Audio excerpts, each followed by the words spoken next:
চন্দ্রবিতানের পক্ষ থেকে আপনাদের নমস্কার। আজ আমার প্রথম নিবেদন, আমার শেষ অনুরোধ। এই আমার শেষ আহার শেষে তোমরা এই ভাতের থালা নষ্ট করে ফেলো, আর কাউকে খেতে দিও না এই থালায়।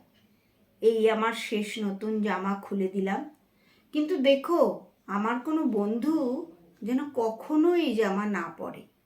এই জামাও অভিশপ্ত। এই আমার বিছানা, প্রিয় বালিশ, ভোর হবার আগেই এর বিনাশ করো। বালিশ যেন ফেটে না যায়। ফাটা বালিশ ভাগ্য নিয়ে ফাটে। এই যে নদী, তোমরা একে পরিষ্কার করো। তোমরা এর নৌকোগুলো চাঁদের নিচে রেখো।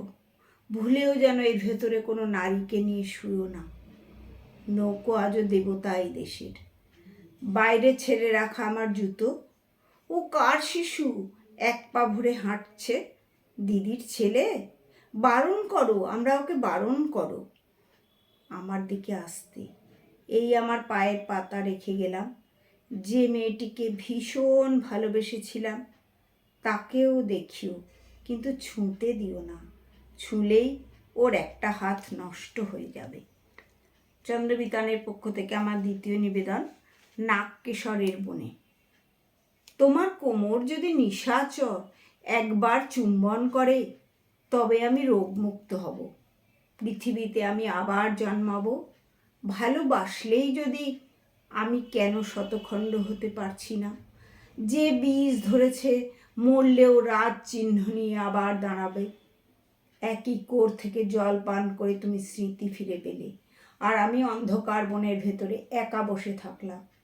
তীব্র পৌষ মাস, লোকে এ সময় বেড়ালও ফেলে না, আর তুমি পরিত্যাগ করলে আমাকে। কে ওই জল খেলে? কি ছিল কোর জলে? কি ছিল?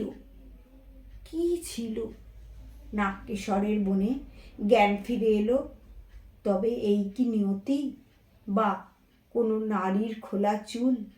কথা বলো হে তীব্র আরক, কোকেন, কোহল, সুরা, নাকি তুমি বিনা হতে আশ্চর্য মানবী? তোমার বিশেষ গন্ধে আমার চেতনা তবে চিরলুপ্ত হোক।